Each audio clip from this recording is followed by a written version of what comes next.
ఈ ఉదయకాల సమయం అందరూ బాగున్నారా? Praise the Lord. మనం అనేకమైన పనులలోనికి వెళ్ళక మునుపే దేవుని వాక్యం ఎదుట కొంత సమయం స్పెండ్ చేయడం అనేది ఎంతో ఆనందకరమైనటువంటి అనుభవం. ఈ ఉదయకాల సమయం యేసు ప్రభు తన ఈలోగా జీవిత యాత్రలో ప్రజలందరికీ నేర్పిస్తూ మరి విశేషముగా శిష్యులను ధైర్యపరుస్తూ వచ్చాడు. యేసు ప్రభు రోగులను స్వస్థపరచడం, దెయ్యములను వెళ్ళగొట్టడం, ఇవన్నీ అద్భుతములుగా సూచక క్రియలుగా చేస్తూ 5 రొట్టెలు 2 చేపలను 5,000 మందికి పంచడం, ఇలాంటి అనేకమైన విషయములలో ఎంటర్ అయిన, చూసిన, అనుభవించినటువంటి శిష్యులు ఒక దినాన యేసు ప్రభుతో పాటు ప్రయాణించినారు. యేసు ప్రభు వారు కలిసి ఒక చిన్ని దోణిలో ప్రయాణిస్తున్నప్పుడు ఒక వ్యత్యస్తమైన అనుభవం వారన్నాళ్ళ వరకు కానీ విని ఎరగలేదు. ఆల్మోస్ట్ మనకు తెలుసు, యేసు ప్రభుని శిష్యులందరూ కూడా సముద్రములో చక్కగా ఆడి తేలిన అనుభవం కలిగినటువంటి వారే. కానీ ఆ దినం యేసు ప్రభు వారితో పాటు ప్రయాణించుచున్నప్పుడు ఒక భయానకమైన ఒక అనుభవం కలిగింది. ఆ భయానకమైనటువంటి అనుభవం ఏమిటి అంటే, యేసు ప్రభు దోణిలోనికి ఎక్కి ఆ దోణి యొక్క ఆమరమున తల వాల్చుకున్నాడు. మార్కు సువార్త 4వ అధ్యాయం దాని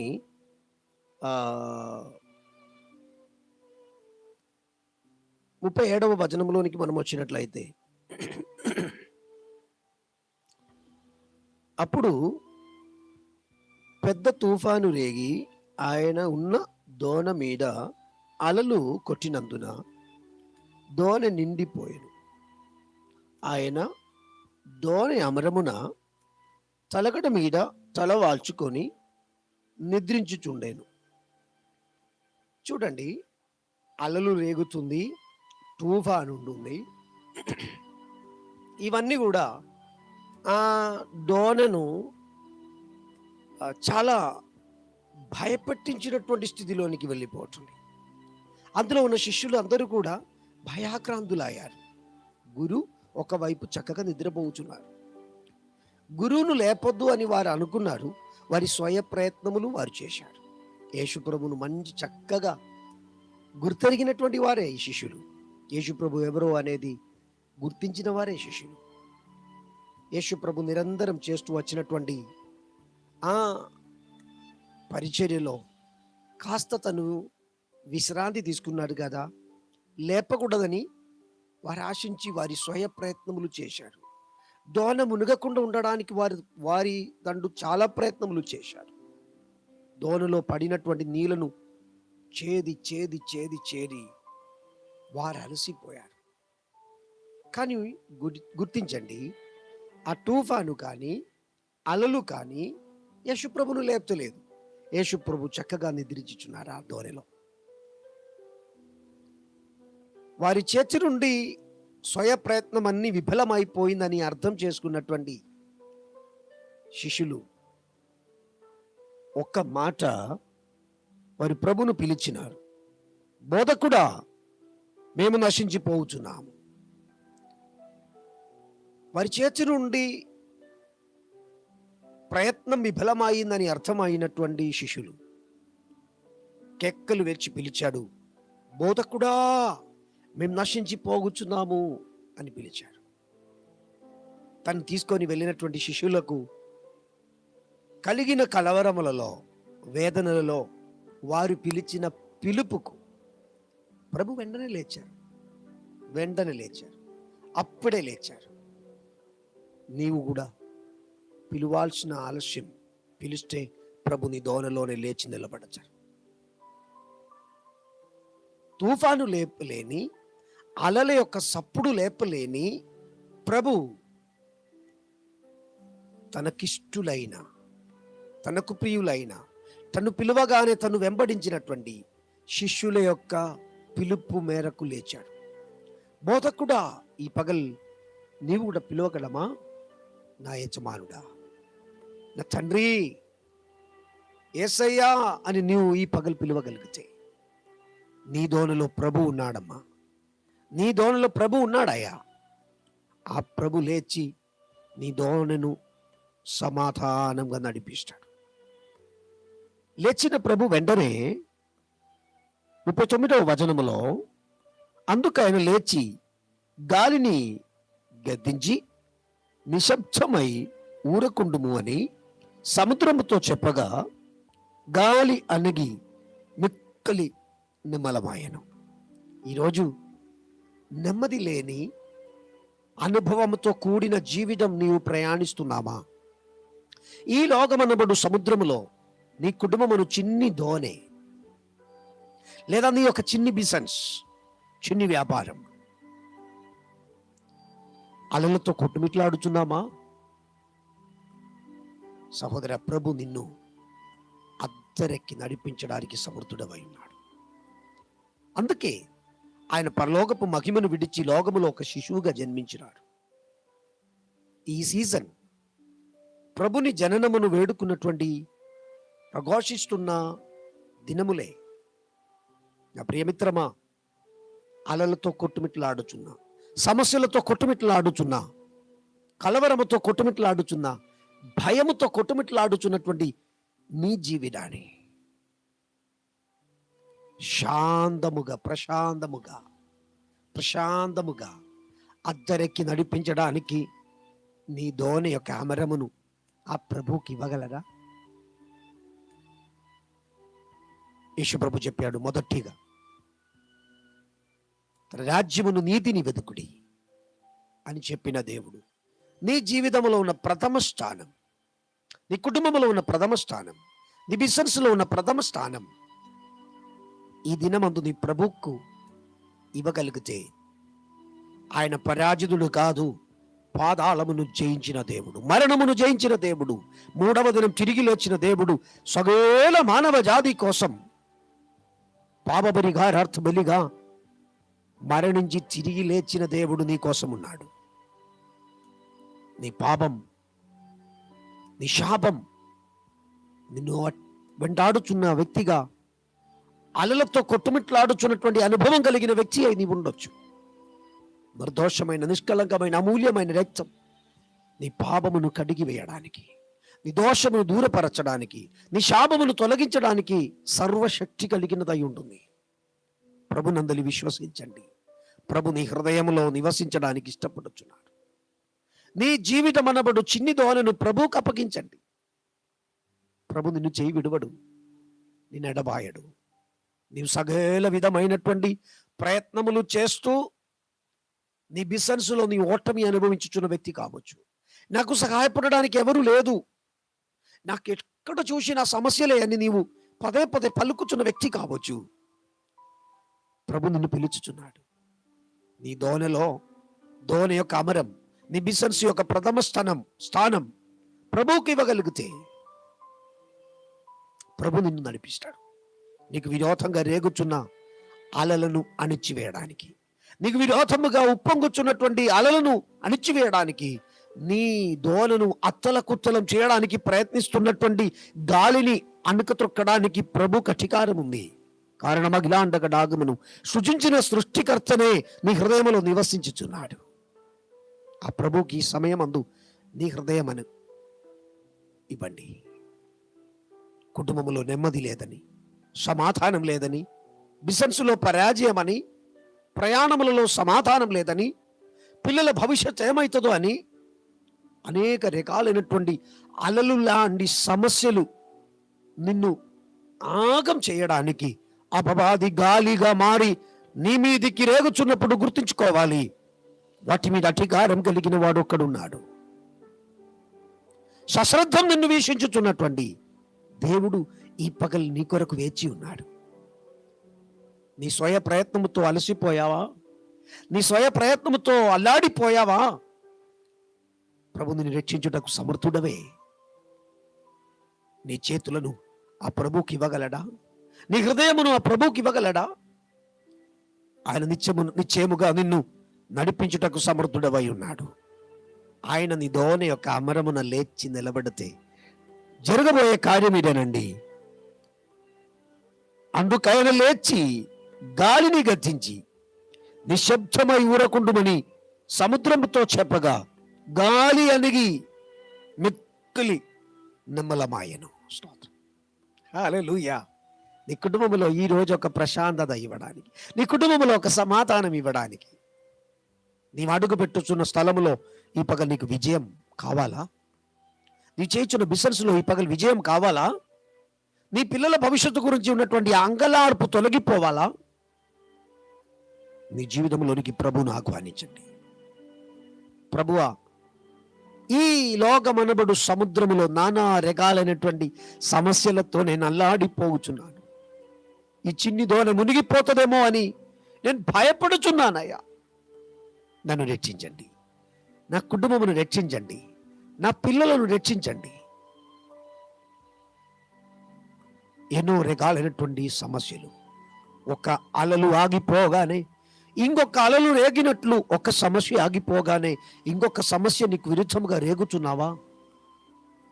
ఈ నడి సముద్రంలో నా దోణ మునిగిపోతుందని నీవు అనుకుంటున్నావా? లేదు సుమా, ప్రభు నీ దోణలో ఉన్నాడు.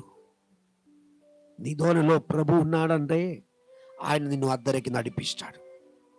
ఆయన నిన్ను రక్షించగలిగిన దేవుడు, ఆయన నిన్ను బలపరచగలిగిన దేవుడు, ఆయన నిన్ను ఆడుకొనగలిగినటువంటి దేవుడు.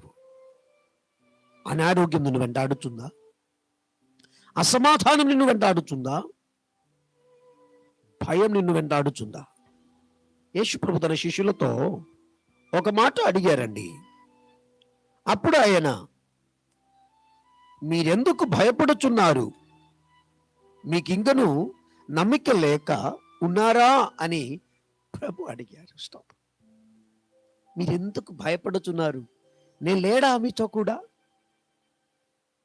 నేను నిన్ను నడిపించలేమా అనేది ఆ ప్రశ్నకు ఉన్నటువంటి జవాబు.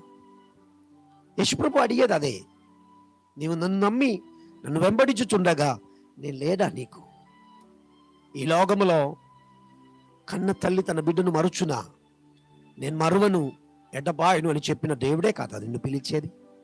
మానవుడు కాదమ్మా, మానవుడు కాదు నిన్ను పిలిచిన వాడు, దేవుడే నిన్ను పిలిచినాడు.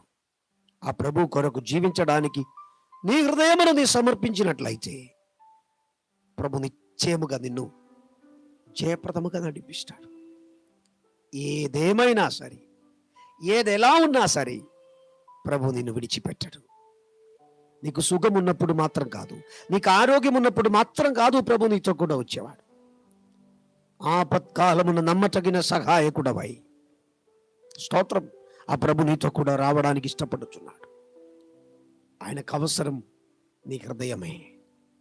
నేను ప్రతివాని హృదయ తలుపును తట్టుచున్నాను. ఎవడైనను నా స్వరమును విని తలుపు తీసినేడ. సహోదరా, నీ మీద ప్రభువుకు ఒక అధికారం ఉంది. నీ బిజినెస్ మీద ప్రభువుకు అధికారం ఉంది. నీ వ్యాపారం మీద ప్రభువుకు అధికారం ఉంది. నీ పిల్లల మీద ప్రభువుకు అధికారం ఉంది. కానీ నీవేం చేస్తున్నావు? స్వయ ప్రయత్నముతో విజయం సాధిద్దామని అనుకొని సొమ్మసెల్లిపోతున్నావు, భయపడిపోతున్నావు. ఈ పగల్ నీ ప్రయత్నించుచున్నప్పుడు ప్రభువును పిలువండి. ప్రభువా, నేను చేయలేకపోతున్నాను, నేను సాధించలేకపోతున్నాను, అయ్యా నన్ను రక్షించయ్యా, నా స్థితిని మార్చయ్యా అని ఒక్కసారి ప్రభువా అని ఎప్పుడైతే శిష్యులు పిలిచారో, బోధకుడా అని ఎప్పుడైతే పిలిచారో, బర్తిమాయి యొక్క రాజు పిలిచాడు, దావీదు కుమారుడా అని పిలిచారు. స్నేహిత, సహోదర, సహోదరి, ఈరోజు నీ నోరు విప్పి ప్రభును పిలవగలమా? ప్రభును పిలవగలమా? ఒక్కసారి పిలువండి. ఈ ఉదయకాల సమయం నోరెత్తి పిలువండి, నోరెత్తి పిలువండి. అయ్యా, నేను జయించలేకపోతున్నాను, నీవు జయించిన వాడనై నాతో కూడా ఉన్నాడు. పిలువండి ఈ ఉదయకాల సమయం. ప్రభుని ఏడుపుకు, నీ పిలుపుకు ముందు లేచి నీ దోనలో ప్రశాంతత తీసుకొస్తాడు. నీ దోనలో సమాధానం తీసుకొస్తాడు. త్రాగుడని అలవాట్లో లొంగిపోయినటువంటి భర్త ద్వారా నీ కుటుంబం అల్లాడిపోతున్నావా? చెడు అలవాట్లకు లోనైపోయినటువంటి తరముల ద్వారా నీవు అల్లాడిపోతున్నావా? చెడు వ్యసనాలకు గురి అయిపోయినటువంటి కుటుంబ బంధముల ద్వారా నువ్వు అల్లాడిపోతున్నావా? విడిచిపెట్టండి. పాపం విడిచిపెట్టండి. పాపిష్టి జీవితం విడిచిపెట్టండి. ఈ ఉదయకాల సమయం ఒక పవిత్రమైన జీవితం కొరకు నీవు ఆశించండి. ప్రభు నిన్నే పిలుచుచున్నాడమ్మా. నీ దోనలోనే ఉండడానికి ప్రభు ఇష్టపడుతున్నాడయ్యా. నీ హృదయం ఈ దినం ముందు పవిత్రపరచండి. ఒక నూతన దినం ఆయుస్సును దేవుడు పొడిగించినారు. పిలిచిన దేవుడు నమ్మదగిన దేవుడు, చేయవిడువని దేవుడవు, ఎడబాయని దేవుడవు. ప్రభును నీవు నీ ఇంటిలోనికి ఈరోజు పిలవగలిగితే, నీ కుటుంబంలోనికి పిలవగలిగితే, నీ ప్రయాణంలోనికి పిలవగలిగితే, నీ ఉద్యోగంలోనికి పిలవగలిగితే, నీ వ్యాపారంలోనికి పిలవగలిగితే, వాటిని విజయవంతంగా నడిపించడానికి ప్రభు ఉన్నాడు. వాటిని నడిపించడానికి ప్రభు ఉన్నాడు. ఆ ప్రభుని యొక్క సాన్నిధ్యం ఈ పగల్ మనం అనుభవించగలుగుతాం. ఆశ్చర్యకరుడు, ఆలోచనకర్త ఈరోజు మన కోసం ఉన్నాడు. దేవుని యొక్క సమాధానం మన హృదయంలో ఈ ఉదయకాల సమయం నింపబడుదురుగాక. నీ హృదయంలో ఈ పగల్ దేవుని సమాధానం నింపబడుదురుగాక. నీ దోణలో ఈ పగల్ మిక్కిలి సమాధానం కలుగును గాక. అల్లాడిపోవచ్చున్న నీ జీవితం ఈ పగల్ మిక్కిలి నిమ్మలమవును గాక.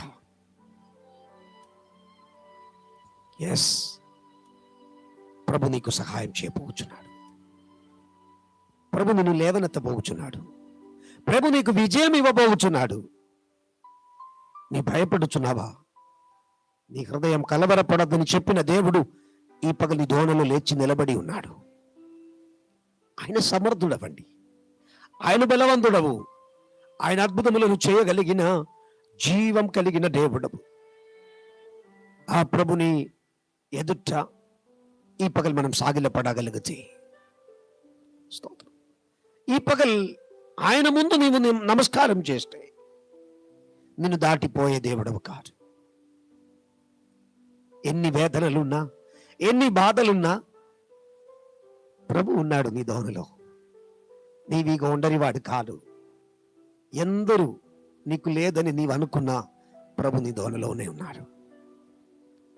నిన్ను వెంబడించిన వారెవరు నీ కంటికి ఇప్పుడు కనబడతలేదు కావచ్చు, కానీ ప్రభు నీతో కూడా ఉన్నాడు. నీ అనారోగ్యపు పరిస్థితిలో, నీ అప్పుల బాధలనే సమస్యల మధ్యలో, నీ కుటుంబ జీవిత ప్రశ్నల మధ్యలో, సమస్యల మధ్యలో నీ ఒంటరిగా లేదు, ప్రభు నీతో కూడా ఉన్నాడు. అందుకే భక్తుడైన దావీదు మహారాజు అంటున్నాడు, గాఢ అంధకారపు లోయలలో నేను సంచరించినను ఏ అపాయమునకు నేను భయపడను, ప్రభు నీ దోనలోనే ఉన్నాడయ్యా. మన తలలు వంచుదాం, ప్రార్థన చేద్దాం. నీ హృదయం దేవునికి ఇవ్వండి. ఈ దినమందు నీ దోనను అద్దరికి నడిపించడానికి ప్రభు వచ్చి ఉన్నాడు. నీ ఇంటిలోనే నీతో కూడే నీ హృదయంలో ప్రభు నివసించడానికి ఇష్టపడుతున్నాడు. తలలు వంచుదా. పరిశుద్ధుడా, మమ్మల్ని మిక్కిలిగా ప్రేమించు దేవా. నానా రకాలైనటువంటి సమస్యలతో అల్లాడిపోయి భయాక్రాంతులై ఉన్నటువంటి ఈ ప్రజలతో కలిసి నేను ప్రార్థించుచున్నాను. వారి హృదయంలో ఈ పగలు మెక్కలి నెమ్మలమైన సమాధానం కలుగునుగాక. నేను మీకు సమాధానం ఇచ్చి వెళ్ళుచున్నాను, అది లోకం ఇచ్చినట్టు కాదని చెప్పిన దేవా, ప్రార్థించుచున్నాను. వారి వ్యాపారములో ఈ పగలు విజయం కలుగునుగాక. వారి ప్రయాణములో వారికి సౌఖ్యం కలుగునుగాక. ఈ పగలు వారు చేయబోచున్న ప్రతి పనులలో నీ నీడ, నీ సాన్నిధ్యం, నీ సన్నిధి వారికి తోడుగా ఉండునుగాక. పరాజయ భయం వారిని విడిచిపెట్టుదురుగాక. వారి హృదయంలో ఉన్న కలవరం తొలగిపోవును గాక. వారి మిక్కిలి నెమ్మది కలిగిన వారిగా, సమాధానం కలిగిన వారై ఉండును గాక. విజయం యేసయ్య నామమున ప్రతి వారికి కలుగును గాక. దేవా, నీ వల్ల చేపవుచున్నందుకు స్తోత్రం. దేవా, వారి హృదయమును నీకు వారు అనుగ్రహించి ఉన్నారు. వారితో కూడా నివసించండి, అద్దరికి నడిపించండి. ప్రభు నామమున ప్రార్థించి వేడుకుంటున్నాం పరమ తండ్రి. ఆమేన్, ఆమేన్, ఆమేన్, ఆమేన్. దేవుడు అందరిని దీవించి ఆశీర్వదించును గాక. God bless you all. God bless you.